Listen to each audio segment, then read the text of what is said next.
통일 그리고 경제적인 번영에 의미가 있는지 살펴보도록 하겠습니다. 우선 복합 대전환 시대라고 제가 말씀을 드렸습니다만 무슨 의미인가를 조금 더 상세히 설명을 드리겠습니다.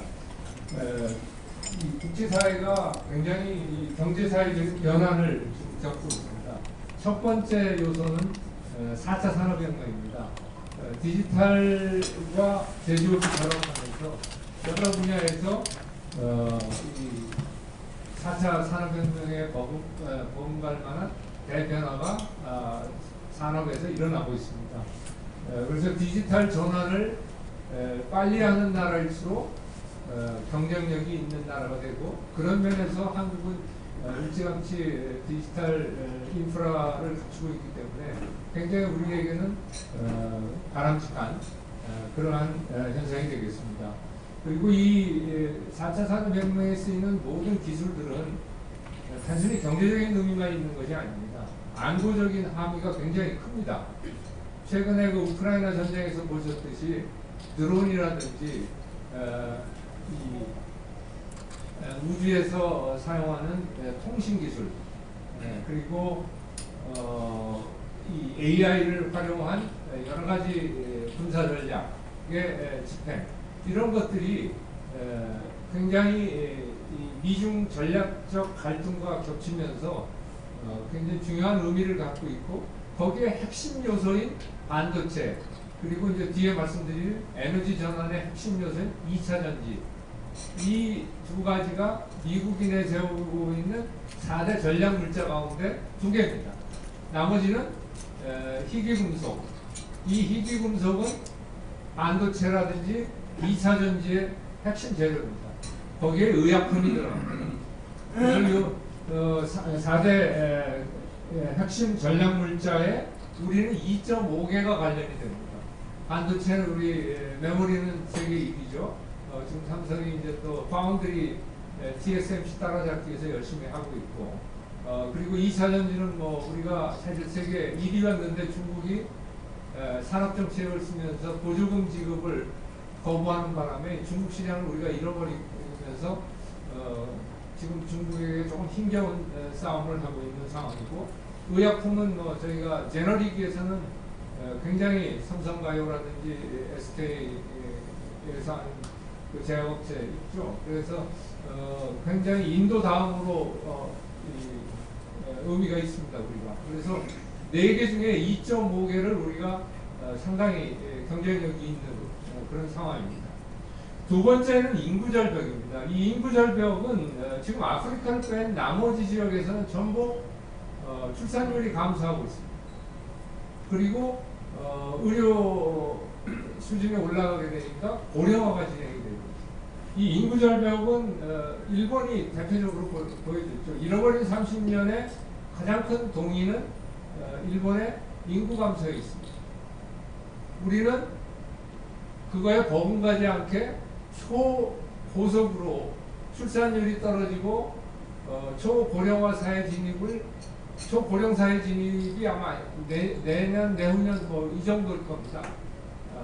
65세 이상이 인구의 20%를 넘는 초고령 사회라고 하는데, 거기에 이제 우리가 들어가는 거죠. 그렇게 되면은 복지라든지 이 노동 수요, 노동의 공급이라는 측면에서 굉장히 문제가 많고, 지금 중국에 대해서 피크 차이나 지금 정점에 도달한 게 아니냐라는 얘기가 나오는데, 지금 중국의 인구 피크는 2030년으로 지금 보고 있습니다. 그래서 2030년이 넘으면 아마 중국의 경제 성장도 인구가 성장이 줄기 때문에 저하하는, 그래서 2035년 이전에 이 중국이 미국을 따라잡기 위해서 굉장히 지금 모든 노력을 하고 있는 그런 원인이 되고 있습니다. 세 번째는 기후위기입니다. 잘 아시다시피 지금 CO2를 비롯한 온난화 가스로 인해서 지구 온도가 굉장히 빠른 속도로 상승하고 있습니다. 현재 파리 협정에 의하면 21세기 말인, 그러니까 2100년까지 지구의 온도를 1.5도로 낮추려고 그것만 상승하게 하려고 이제 지금 여러 가지 이제 조치를 취하고 있습니다만 이 기본적으로 파리 협정의 약점은 뭐냐면 자발적으로 감축 목표를 설정하고 그 감축 목표를 달성하느냐는 것을 일종의 피어 리뷰, 즉 다른 국가들이 거기에 대해서 이제 일종의 압력을 가하는 거죠. 그러다 보니까 이거는 규범력이 없어요. 그런데 어떤 문제가 있느냐? 전부 이 감축 목표를 설정해 놓은 걸 다 더하면 2030년대에 1.5도가 상승해 버립니다. 산업혁명 기준으로. 그러니까 그래갖고는 안 되겠다 해서 이제 나온 게 탄소 제로 약속이고, 그게 선진국은 2050년, 한국도 2050년까지 탄소 배출 제로입니다. 그러니까 엄청나게 이 화석 연료를 줄여야 됩니다. 신재생 에너지라든지 원자력이라든지 아니면 수소를 연료로 이제 삼는 에너지원을 완전히 뒤바꿔야 하는.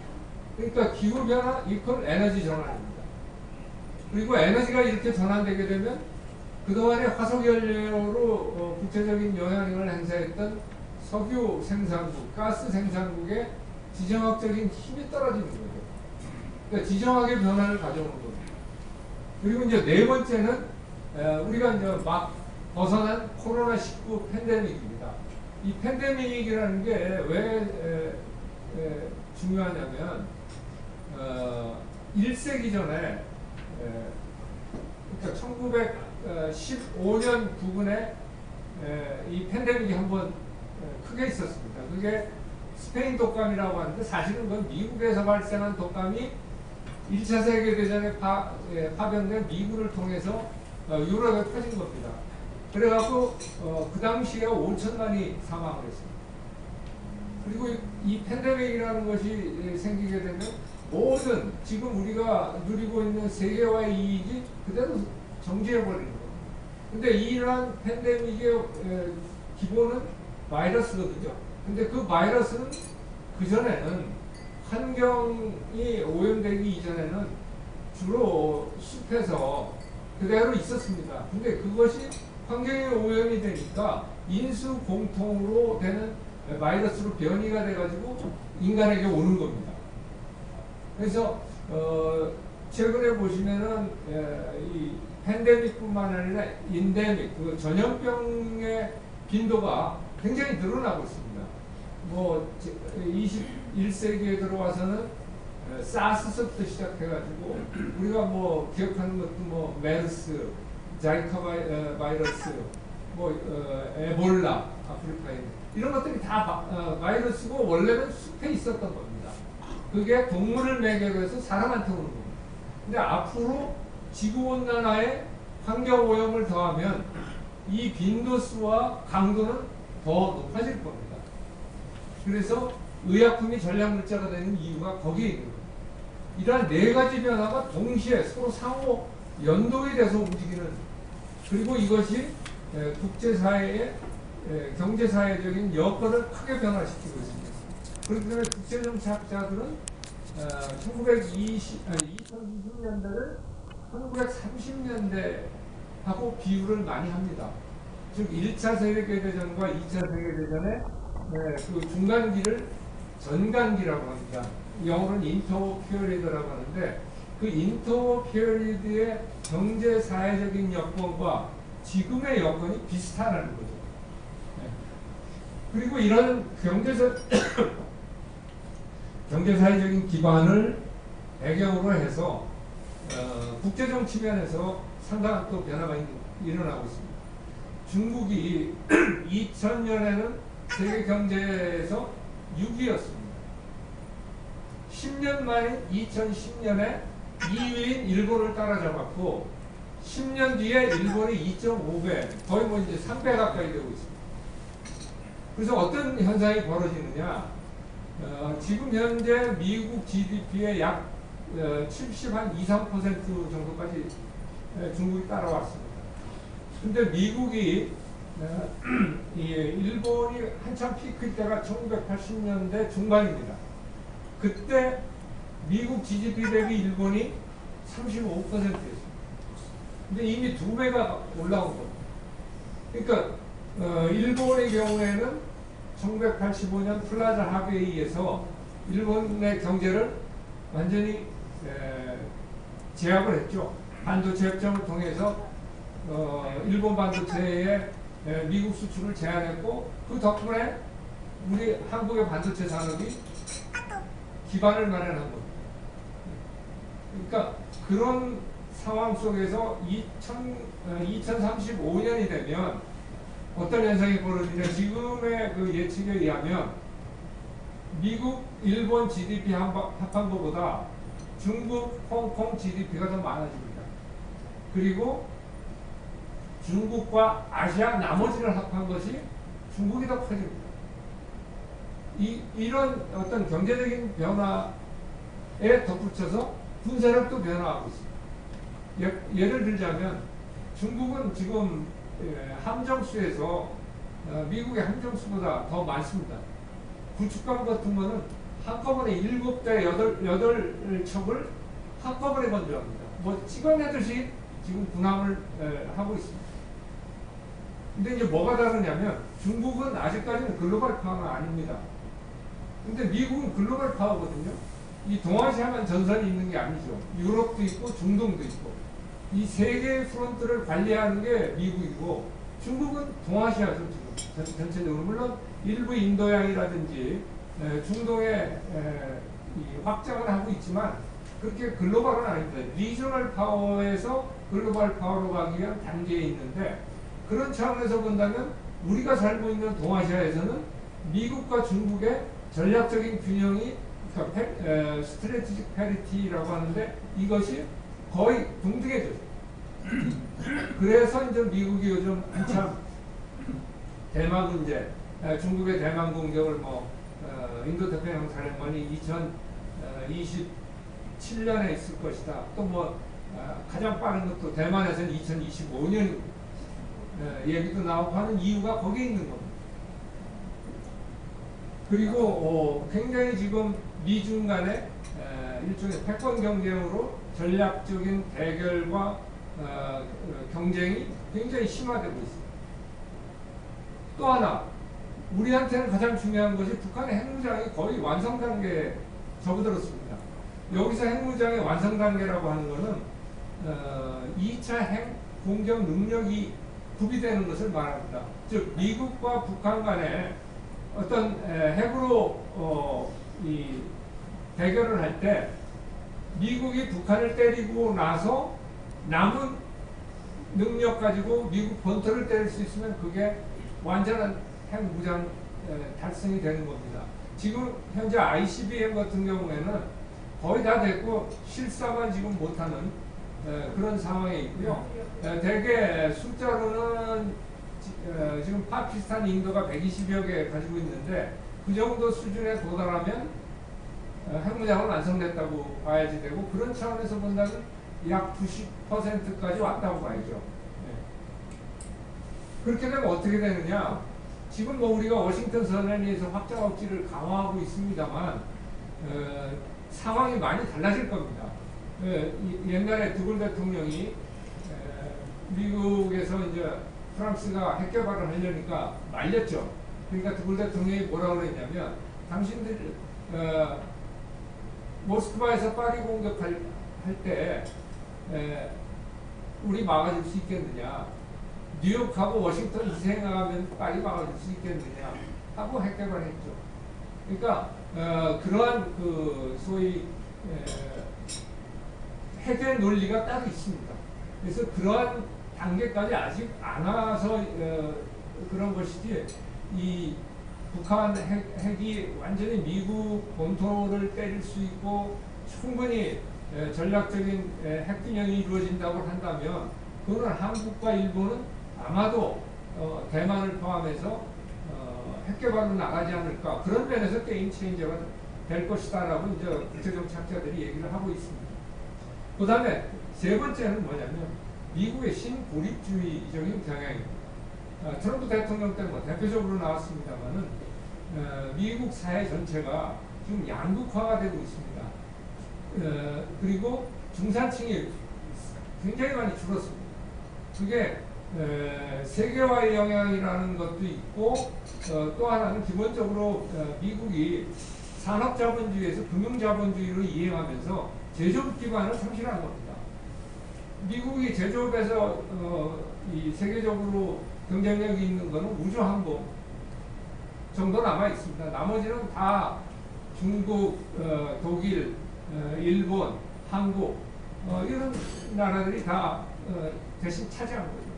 그러니까 그거를 좀 되돌리겠다고 해서 뭐 4대 전략물자에 대해서는 리쇼어링이라든지 또는 동맹국들과 함께하는 엘라이 쇼어링이라든지 이런 걸 통해서 공급망의 안전을 확보하려고 하는데 열려 있다 보니까 2020년대는 정말 혼돈의 시대인 거예요. 그래서 이 시대의 특징은 뭐냐? 첫 번째, 초불확실성 시대입니다. 확실한 건 불확실성밖에 없습니다. 미래 예측이 거의 힘든 그런 상황이 된 거죠. 이런 이 불확실성의 세계에서는 탄력적인 대응이 굉장히 중요합니다. 리질리언스라고 이제 얘기하는데 그게 중요하고, 두 번째는 초연결성의 사회입니다. 굉장히 모든 것이 다 연결되어 있습니다. 뭐 하나가 지구 한 구석에서 일어나면 커지는데 그냥 순식간에, 그러니까 나이지리아에서 반군이 나이지리아 석유 수출 시설을 점거하면 바로 그게 석유가가 올라가는 그런 구조로 되어 있습니다. 방글라데시에서 홍수가 나면 신발가가 올라갑니다. 왜? 거기 한국 기업들이 진출해서 신발을 무지하게 생산해요. 그런 사회에 살고 있는 거죠. 세 번째는 초불안정입니다. 굉장히 그 모든 것이 불안정합니다. 냉전 시대에는 미소 간의 전략 균형을 다투면서 비교적 안정됐었죠. 그 다음에 탈냉전 30년, 1990년대 초반부터 2020년대 초까지 이 탈냉전 시기에는 미국이 유일 초강대국이었습니다. 미국이 모든 국제 공공재를 공급하면서 안보를 책임져 줬죠. 이제는 더 안 됩니다. 그러니까 불안정해집니다. 네 번째는 초변동성.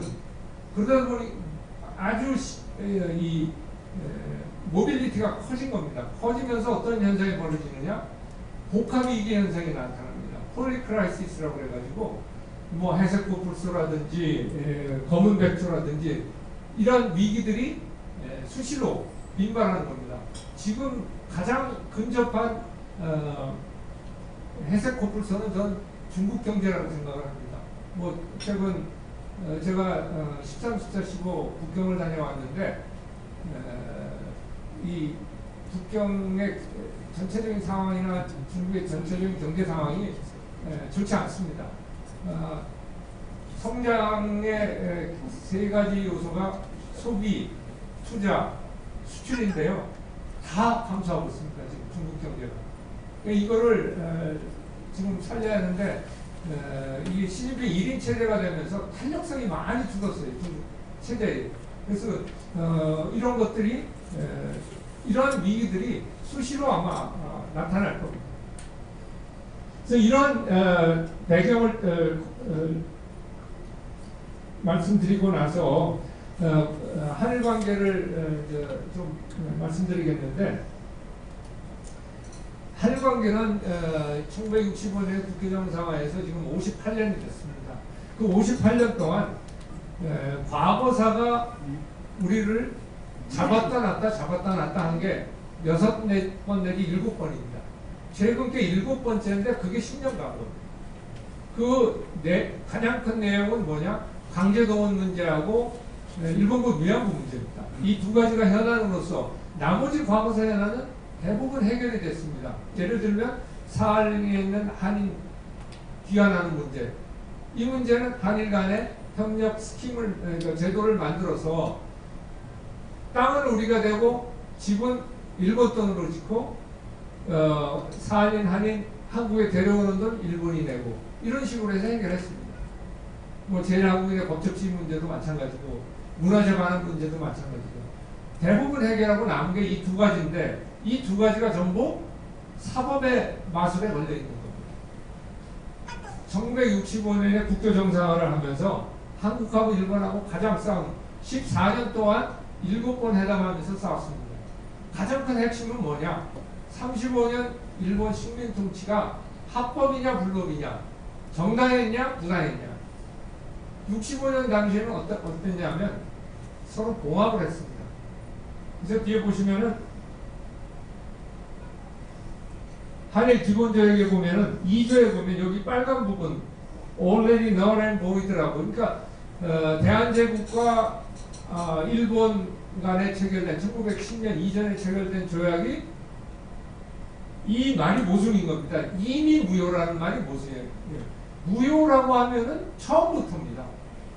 근데 already라는 말을 왜 넣느냐? 타임한 겁니다.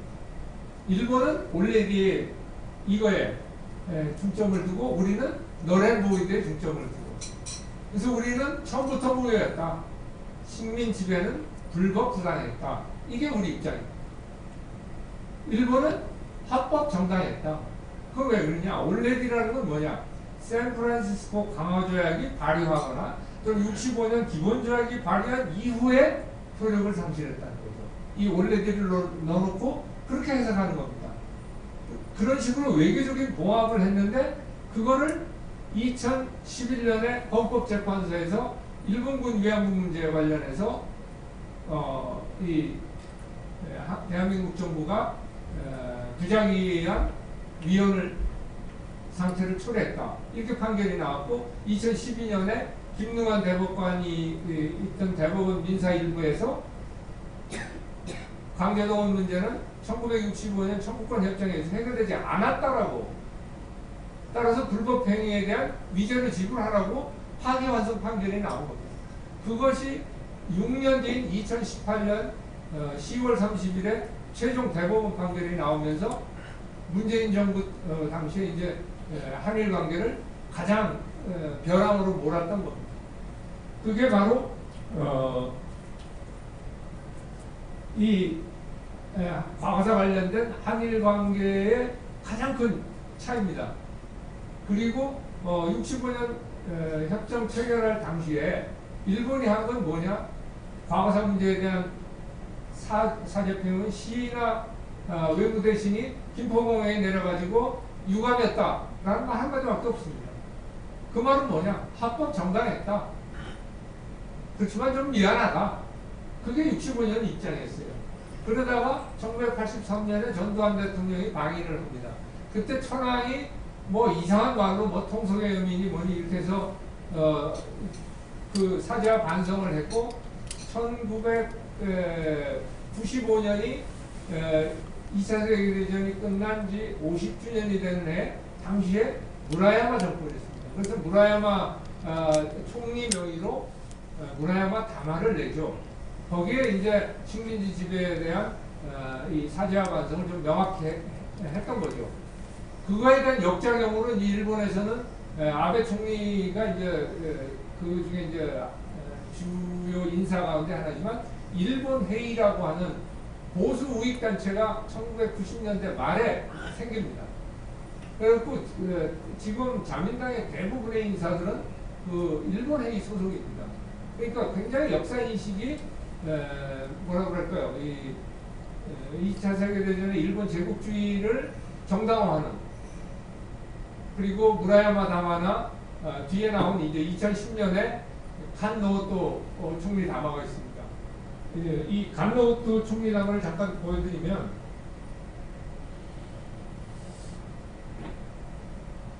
여기 첫 번째 보면은 3.1 독립운동도 언급을 합니다. 그 다음에 그 뜻에 반한 식민지 지배라고 했고, 나라와 문화를 빼앗기고 민족의 자긍심에 큰 상처를 줬다.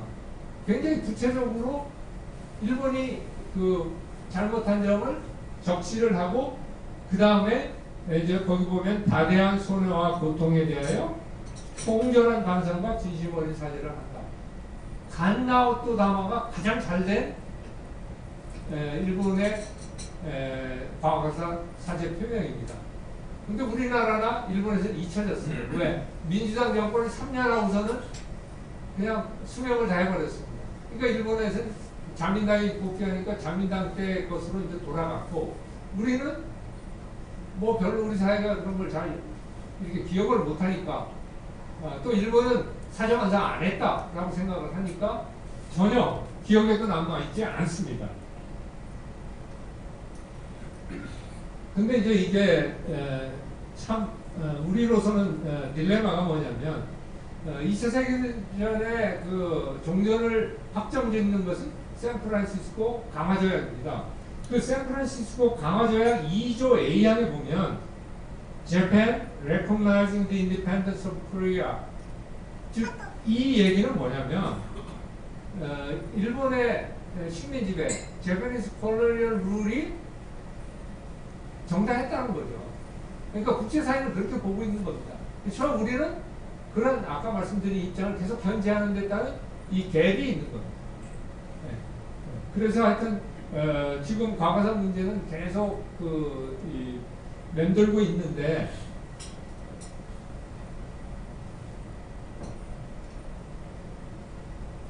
지금 최근에 윤석열 정부가 들어서기 이전에 한일 관계를 간단히 살펴보면요. 10년 동안 관계가 나빴습니다. 시점은 2012년 8월 10일 이명박 대통령이 독도 방문을 하면서 발생이 됐습니다. 제가 그 당시에 주일대사였기 때문에 제가 한 달에 4번을 외국성에 초치받았습니다. 일주일 간격으로 8월 10일, 17일, 24일, 31일 4번 초치받아서 이제 일본의 항의죠. 그걸 받아서 이제 본부에 전달하고 했는데 그때부터 해가지고 계속 내리막기 됐습니다. 잠깐 반짝했던 게 2015년에 국교 정상화 50주년이 되는 해였습니다. 그 당시에 이제 6월 22일이 그 국교 정상화 기념일인데 서울과 도쿄에서 각각 축하 리셉션이 열린 자리에 박근혜 대통령은 서울, 아베 총리는 도쿄의 리셉션에 참석을 하면서 좀 해빙 무드가 조성이 돼서 그걸 기화로 해서 교섭을 잘 해가지고 2015년 12월 28일에 이 일본군 위안부 문제에 관한 합의가 나오죠. 그때는 좋았어요. 근데 그렇게 어렵게 합의를 해놓고 뒤처리를 잘못해가지고 2016년에 어떤 정도냐면요. 합의를 발표한 다음날 여론조사 했을 때 70%가 좋다고 그랬어요. 일주일 뒤에 70%가 반대한다고 바뀌었어요. 이 말은 뭐냐? 이 합의 어렵게 해놓고 이행을 서로 한국 정부도 그렇고 일본 정부도 그렇고 잘못한 겁니다. 일본에서는 아베 총리가 국회 답변을 2번 다시 사과하지 않겠다. 그런 말은 왜 합니까? 복장 터지게. 그러니까 한국 여론이 그냥 완전히 뒤바뀌었죠. 한국에서는 좀 일본군 위안부로 피해를 받은 분들을 좀 다독거리 하는데 그런 것도 없고 이러다 보니까 그러한 여론의 반전이 왔고 그러면서 그해 말에 부산 초동상원 앞에 이 위안부상을 세웁니다. 그러면서 또 한일 관계는 또 급전직하. 그 다음에는 뭐 이제 탄핵, 문재인 정부 해서 계속 나빠집니다. 이런 10년간의 그것이 나빠지다 보니까 한국은 일본을 경시하고 일본은 한국을 무시합니다. 왜? 한국은요 중국의 성장에 대해서는 엄청나게 무서워하고 일본의 전략에 대해서는 굉장히 평가절하를 합니다. 그러니까 현실은 왜곡이 있는 거죠. 일본은 한국 완전 무시합니다. 일본의 외교청사나 국방백서에 보면 한국은 늘 2번째 협력 파트너였습니다. 지금은 이제 바뀌어지고 있습니다만 2021년이죠. 2021년까지 동남아보다도 낮은 위치에다 놓고 외교청사 국방백서를 기술했습니다. 그만큼 한국 무시합니다. 그리고 인도태평양에 여러 가지 네트워킹을 일본이 하는데 한국은 싹 뺍니다. 그리고 나머지 뭐 인도하고 하고 호주하고 하고 나토하고 하고 캐나다하고 그러면서 한국은 뺍니다. 그런 현상이 벌어지는 거죠. 그리고 세계에서 유일하게 냉전 구조가 남아있는 데가 한반도입니다. 좋든 싫든 한미일 대 북중러인데 북중러 관계는 2018년 이후 굉장히 강화되고 한미일은 한일 관계가 나쁘다 보니까 이 결속도가 떨어집니다. 그러니까 대립구도면에서 상당히 손해를 보는 그런 현상이 벌어지는 거죠. 그리고 인접국간에는 어디나 좀 복잡합니다. 미국 캐나다 관계도 굉장히 복잡합니다. 그럼에도 불구하고 미국 캐나다 관계와 한일 관계가 다른 점은 뭐냐? 미국 캐나다 관계는 분쟁을 평화적으로 원만하게 해결하는 그런 기제가 작동을 합니다. 한일은 그게 안 됩니다. 왜? 10년 동안 신뢰가 바닥이 되면서 감정적으로 모든 문제를 풀어갑니다. 대표적인 케이스 하나만 딱 들어보면요. 여기 이 사례 중에 광대토대왕 이함 조사라는 게 이게 전문용어로 군사용어로 하면 로크온입니다. 뭐냐면 이 해군이나 공군이 상대방의 함정과 항공기를 공격하기 위해서는 레이더로 조준을 합니다. 그게 로크온입니다. 그 조준이 로크온이 되면 그 다음에는 버튼 누르면 나가서 공격이 시작되는 겁니다. 그러니까 이건 주은 적대 행위입니다. 근데 당시에 이제 일본은 어떤 의구심을 가지고 있느냐? 문재인 정부가 어기는 일종의 환적 행위. 그러니까 석유나 뭐 이런 걸 지금 일정량 이외에는 북한이 수입을 못하도록 되어 있습니다. 그거를 해상에서 홍콩이나 뭐 이런 데서 대만에서 뭐 이렇게 실어와가지고 동해안이나 남해안, 동중국해에서 환적을 합니다. 그거를 감시를 하는데 일본은 문재인 정부가 눈 감아준다고 오해를 하고 있는 거죠. 그래갖고 광개토대왕하고 우리 해양경찰 경비정하고 북한 선박이 내려오는 걸 구조하러 간다고 이제 갔는데 거기에 일본의 P1 초계기가 대잠 초계기가 가가지고 사진을 찍고 뭐 이렇게 하니까 아마 우리는 부인하고 저쪽은 했다고 그러는 게 로콘을 했다는 겁니다. 이런 일들은 제가 보기에는 실무 차원에서 하면 되는 건데 이거를 아베 총리가 그 관자로 그 문제를 끌고 가가지고 엄청나게 이걸 키웠습니다. 그러니까 한일 관계가 좋으면 이런 일 아예 생기지도 않는 거죠. 근데 그만큼 한일 관계가 감정적으로 대응한 게 지난 10년간이었습니다. 그러면서 과거사 문제가 다시 이제 부산에서 아까 말씀드린 두 개 문제 때문에 이 한일 관계 전체가 완전히 뻐그러집니다. 그런데 재미있는 거는 아베 총리가 친정 8개월을 했는데 전반부는 박근혜 대통령, 후반부는 문재인 대통령입니다.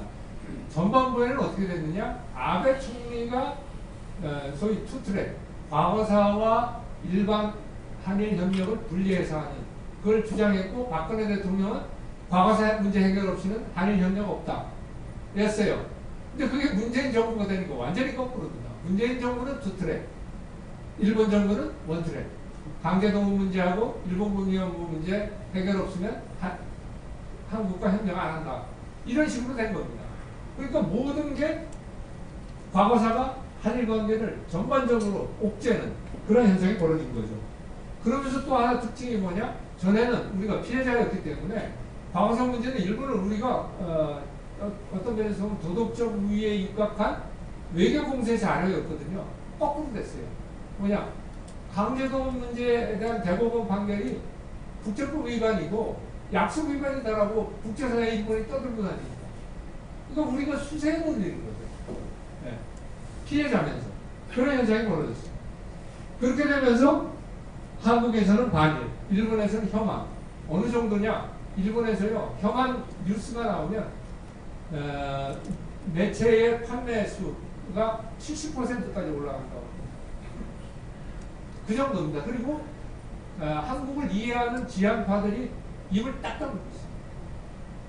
그런 현상이 벌어지는 게 이 10년 동안의 일이었죠. 그리고 또 하나, 전에는 과거사 문제는 과거사 문제에 국한됐고 나머지 경제나 안보나 인적 교류나 문화 교류나 영향 안 줬어요. 이게 지금은 전방위로 확산이 된 겁니다. 그러면서 이제 윤석열 정부가 작년 5월에 출범하면서 출범 이전에도 대선 캠페인 때 한일 관계 회복을 주된 이 공약으로 내세웠죠. 그러면서 이제 윤석열 정부가 일본과의 관계 회복을 위해서 노력을 했고 강제동원 해법을 적극 모색했습니다. 왜냐하면 그게 해결되지 않으면 한일 관계가 앞으로 못 나가니까 그랬죠. 그래서 3월 6일에 해법을 발표했죠. 그거는 제3자 변제에 의해서 강제동원 피해자 지원 재단이라고 있습니다. 그 재단에서 포스코가 낸 100억 가운데 40억을 뺀 60억 가지고 60억을 뺀 40억을 가지고 대법원 판결이 끝난 15명에 대해서 40억을 지급하는 그런 조치를 취했습니다. 그러고 3월 중순에 일본을 방문해서 셔틀 외교를 재개했죠. 그것이 제가 보기에는 지금 18일에 오늘 밤에 있을 한미일 이 정상회담까지 연결되는 일련의 외교 행보였고 저는 이게 결국은 전략적으로 상당한 이익을 보기 위해서 전술적인 손해를 감수한 겁니다. 일본하고 강제동원 문제로 줄다리기 하면 조금 더 얻어낼 건 있겠죠. 그렇지만 그거보다는 한일 관계를 개선해서 한미동맹 강화하고 한미일 협력 체제를 복원하는 것이 아까 말씀드린 복합 대전환기에 우리의 외교적인 여건을 개선하는데 비교하지 않을 정도로 큰 이익이 되니까 그런 결단을 저는 했다고 보고 그 점은 저는 평가를 하고 일본에서도 상당히 평가를 합니다. 왜 그걸 알 수 있냐면 일본의 가장 보수 정통 언론이 요미우리 신문입니다. 700만 부입니다. 700만 부. 여기에서 7개 면에 윤 대통령 기사를 실었습니다. 3월 당일 때. 그거는 전부 홍만일입니다. 그리고 최근에 요미우리 신문에서 관동 대지진에 관해서 보도를 했습니다. 그 전에 없었어요. 근데 지금 어떤 일이 벌어지냐? 도쿄도 도지사는 아주 강한 성향의 그 여자 지사인데 그 전에는 관동 대지진 기념일에 도지사 명의로 추모사를 보냈는데 그 추모사 안 보냈어요. 끊어버렸어요.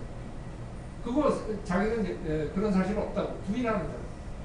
그런 환경 속에서 요미우리가 그런 보도를 했다는 것은 굉장히 저는 한일 관계 긍정적인 요소고 그것이 바로 윤석열 정부의 대일 정책의 효과가 아닌가. 다만 이제 한국이 이렇게 적극적으로 이니셔티브를 지었는데 일본이 호응 안 해주면 다시 되돌아갑니다. 그래서 이제 앞으로 이 과정은 이 일본이 강제동원 문제 관련해서 과거에 일본 기업이 중국에 대해서는 사죄하고 일종의 기금을 만들어서 보상 비슷한 조치를 했습니다. 그러니까 한국의 경우에 물론 중국과 한국은 중국은 교전국이었고 우리는 식민지였기 때문에 좀 다르지만 그러한 것들을 원용해서 일본 기업이 피해자들에게 반성을 하고 또 자발적으로 기여에 참여를 하면 저는 강제동원 문제는 어느 정도 가닥이 잡히지 않을까 그런 생각을 하고요. 사실 앞으로 1년 내에 관계가 잘 회복되느냐 안 되느냐는 것이 그동안의 10년간이 성장통으로 끝나는 거냐 아니면 조금 더 오래가는 위축증으로 가느냐의 갈림길이 아닌가 그런 생각을 합니다. 그럼 왜 한일 협력이 필요하냐? 10년 동안 관계가 나쁘다 보니까 한국이나 일본이나 한일 상대방을 잘 인정 안 하고 협력이 어떤 의미를 갖는지 잘 모릅니다. 근데 첫 번째 크게 네 가지입니다. 전환기 상황을 대비하기 위해서 필요합니다. 일본이. 동북아 불안정 요인은 북한의 핵무장, 중국의 공세적 외교안보 정책이 문제입니다. 그거에 대응하기 위해서는 한국과 일본이 한미일 체제를 통해서 긴밀히 협력하지 않으면 안 됩니다. 두 번째는 자유주의 국제 질서가 지금 위협받고 있습니다. 미국이 자유주의 국제 질서를 만들고 유지해 왔는데 아메리카 퍼스트 정책을 내세우면서 뒤로 신고립주의로 나가면서 흔들리고 있어요. 그러니까 이것을 한국과 일본이 미국을 그렇게 벗어나지 않도록 하는 그러한 역할도 같이 할 수 있는 겁니다. 두 번째는 상호이익의 극대화가 가능합니다. 왜? 한국과 일본은 가치를 공유하고 있고 지금 4차 산업과 같이 산업이 바뀌고 있는 시기이기 때문에 새로운 분야에서의 협력 가능성이 있는 겁니다. 그리고 제가 대사할 때인데 한일 간의 이 인프라, 플랜트, 그 다음에 자원개발 이 세 가지 분야에 있어서는 일본의 돈하고 한국의 마케팅 능력하고 결합해서 3년간 1.7조행의 그 협력 실적이 있습니다. 근데 지금으로 따지면 훨씬 더 많은 가능성이 있습니다. 그래서 협력 잠재력이 풍부하다는 거고, 세 번째는 아까 말씀드린 대로 한일 합하고 동남아 합하고 인도 합해도 중국보다 앞으로 국력이 작아집니다. 물론 중국이 피크 차이나가 되면 이제 좀 얘기는 달라지겠습니다만 지금까지의 그 성장 과정을 보면 그럴 가능성이 있는 겁니다. 그럴 경우에 지금 OECD 국가 아시아에서는 한국과 일본밖에 없습니다.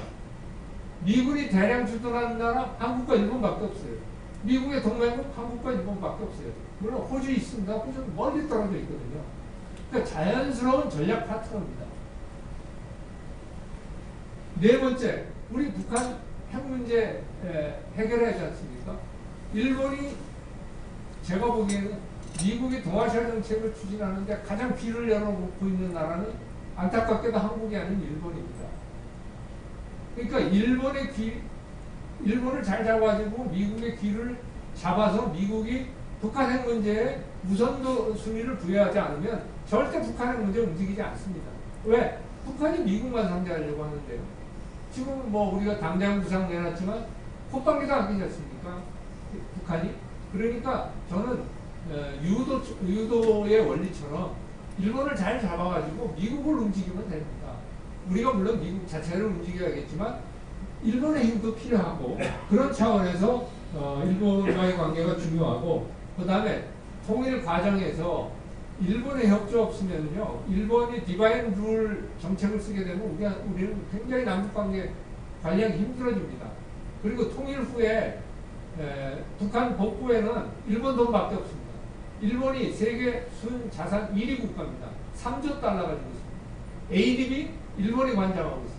물론 월드뱅크라든지 IMF라든지 하지만 미국 제가 보기엔 그런 여력 없습니다.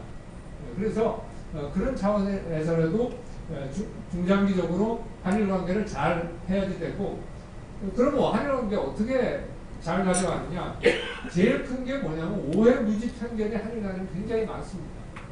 색안경 끼고 보고 확대경으로 문제를 확대하고 굴절안경으로 사실과 왜곡되게 하고, 이게 한일 관계의 실상입니다. 이거를 없애서 상호 신뢰를 양성해야지 되는 거고, 그러려면 양국 언론이 굉장히 중요한 역할을 해줘야 하고, 한국 언론은 많이 지금 예전에 비하면 한일 관계의 중요성을 강조하고 하는데 더 좀 했으면 좋겠고요. 인적 문화 교류를 좀 대규모로 하고 제도화하는, 예전에 독일하고 프랑스 관계가 좋아진 거는 1963년에 엘리제 조약을 체결해가지고 대규모로 독일과 프랑스가 인적 교류를 했습니다. 독일하고 프랑스는요, 외교부 장관이 1년에 2번 무조건 만나게 돼 있어요. 그게 엘리제 조약에 들어있습니다. 그리고 지금 어느 정도까지 왔냐? 독일하고 프랑스하고 외교부 직원이 서로 상호 교차 근무하고요, 해외 공간을 서로 교차 파견합니다. 그 정도까지 발전했습니다. 한일 간도 그런 식으로 자꾸 나가야지 됩니다. 상호 신뢰를 제고하기 위해서 역사화해를 착실하게 해야지 되고, 지금 공공외교를 일본하고 한국을 전부 워싱턴에서만 합니다. 대부분의 돈을 거기다 쏟아붓어서 서로 한국은 일본은 한국을 대상으로 하고 있는데, 그러지 말고 서울과 도쿄에서 좀 그 공공외교를 하게 되면 양국 국민의 이해가 높아지고 신뢰가 깊어지는 그러한 결과를 가져오겠죠. 그리고 저는 마지막 그 국제 기준에 따라서 좀 한일 관계를 평가했으면 좋겠어요. 그리고 역지사지의 자세로 기준은 국제 기준, 글로벌 스탠다드에 의해서 문제를 보면 저는 한일 관계 문제의 상당 부분은 해결책이 거기서 나옵니다. 대표적인 케이스가 후쿠시마 원전수 처리 문제입니다. 저는 이건 국제적인 기준에 따라서 하면은 되는데 이게 자꾸 우리 국내 정치에 얽매여가지고 문제가 커지고 거기에 따른 비용을 우리가 지불하는 겁니다. 요즘 일식집에 가보시면요, 한 3분의 1의 손님이 줄었다고 합니다. 이건 이상한 거죠. 네. 세 번째는 전략대화를 강화하고 안보협력을 확대해야 됩니다. 전략대화, 10년 동안 전략대화 없었습니다. 이제 새로 이제 부활하기 시작하는데 2+2는 이건 스탠다드 전략대화입니다. 지금 한일 간만 이게 없습니다.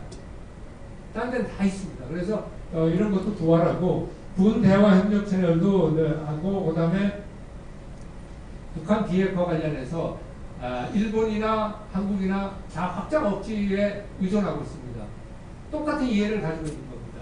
그래서 그런 부분에서 협력의 소지가 많고요. 네 번째 경제 협력 관련해서는 아까 말씀드린 제3국 공동 진출을 강화하고 경제 보위 대화를 이제 복원이 됐습니다. 최근에 7년 만에 한일 재무장관 회의가 열렸고요. 4차 산업 분야에서 과학기술 협력 촉진하고 저는 한일 FTA도 곧 체결해야 한다고 봅니다. 왜? 한국은 앞으로 CPTPP에 가입해야 합니다. 지금 영국에 가입했거든요. 여개 국가가 가입했는데 한국에 가입 안 한다는 건 말이 안 됩니다. 근데 CPTPP를 가입하려면 한일 간의 FTA에 필요한 수준이 돼야지 되는 겁니다. 근데 FTA는요, 이게 무역협정이 아닙니다. 이건 경제 신뢰협정입니다. 그래서 해야 됩니다. 표준화 특화 협력 가능하고요. 동아시아 경제협력은 한일이 끌고 나가야 합니다. 그리고 중요한 게 데이터입니다. 한일 간에 요즘 AI니 뭐 이런 건 데이터에 다 있습니다. 일본이 우리 부러워하는 게 있습니다. 우리 의료정보 있지 않습니까? 한국 의료정보 넘버원입니다. 잘 되어 있습니다. 디지털 지금 기시다 총리의 지지를 하라고 하는 겁니다.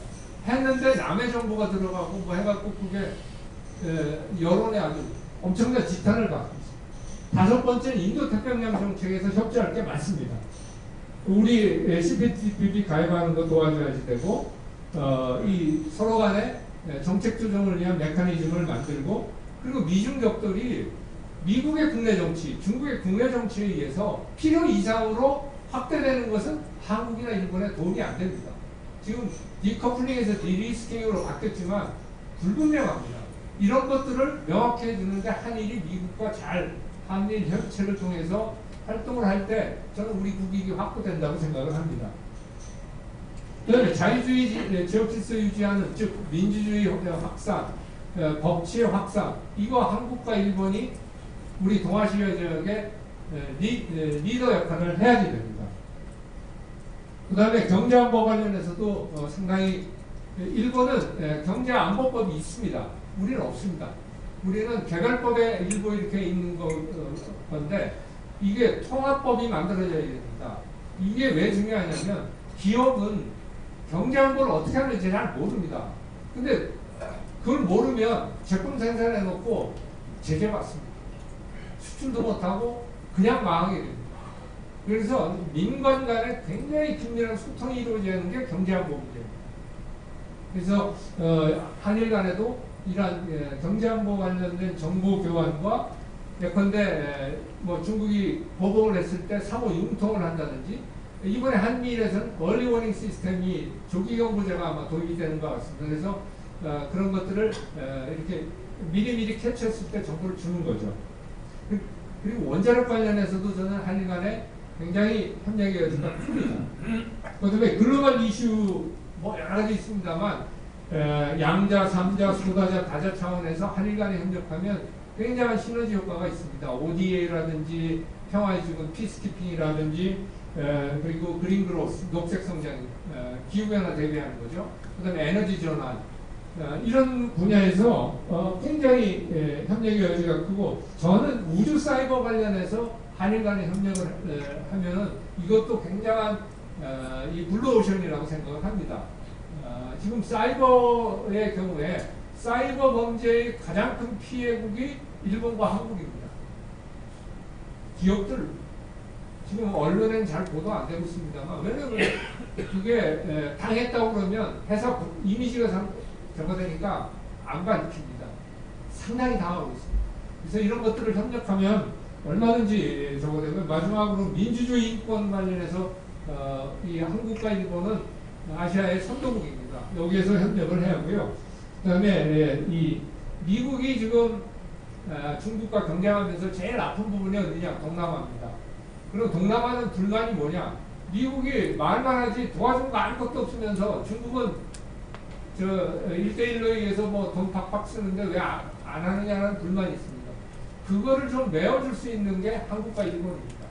왜? 우리는 동남아에 차이나 플러스 원 할 때 원이 동남아하고 인도입니다. 그런 차원에서 저는 얼마든지 미국에 우리의 외교 카드를 만드는 그러한 지역이 동아시아 지역이고, 그걸 일본과 함께하면 훨씬 더 효과적이라는 거죠. 그래서 마지막으로 기본적으로 지난 10년은 복합 다중골절 상태였습니다. 뭐냐면 굉장히 여러 분야에서 이 한일 관계가 닫힌 부분이 많습니다. 신뢰가 바닥이 났습니다. 그러니까 이거를 빨리 치유해야 되고, 그런 면에서 지금 윤석열 정부가 올바른 방향으로 이제 나가고 있는데, 일본이 좀 거기에 보조를 맞춰서 구체적으로 저는 빨리 협력의 성과가 나오는 게 중요하다고 생각을 합니다. 왜냐하면 투트랙이 가동이 되기 시작했으니까 그 투트랙이 다른 과거사를 제외한 협력 분야에서 성과가 이루어지면 한국 국민이나 일본 국민이나 한일 관계가 좋아지면 이런 아주 이득이 있구나 라는 인식을 갖게 되니까, 그런 면에서 과거사 문제는 과거사 문제대로 해결을 추구하되 협력 분야에서의 그 성과를 계속 푸시하는 그런 저걸 해야 되고요. 전체적으로 저는 우리 한일 관계를 감정이 아닌 이성, 과거가 아닌 미래, 한반도가 아닌 세계, 기성세대가 아닌 청년을 중심으로 구성을 해나가면 저는 굉장히 좋은 모범적인 선진국 관계가 나올 거라고 생각합니다. 저희 선조기도 하신데, 고한재 신숙주 선생이 사실 이게 징비록에 나오는 얘기입니다. 원, 국가, 모무, 일본, 실화. 그래서 성종이 이제 신숙주 선생이 이제 인종을 앞두고 있는데 친견을 하면서 남길 말이 뭐냐 했을 때 남길 말이 이겁니다. 일본과 화를 잃지 말라는 그런 부탁을 했고, 그게 임진왜란 전까지 한 6, 70년간의 한일 관계를 평화롭게 하는 그러한 적이 됐고, 그때 그걸 잘 더 했더라면 하는 게 징비록 처음에 나옵니다. 그래서 이런 자세로 우리가 이 한일 관계를 복원해서 발전시키면 에도 막부하고 조선 왕조 간에 200년 평화 못지않은 평화 번영을 우리도 누릴 수 있다고 저는 생각을 합니다. 이상입니다.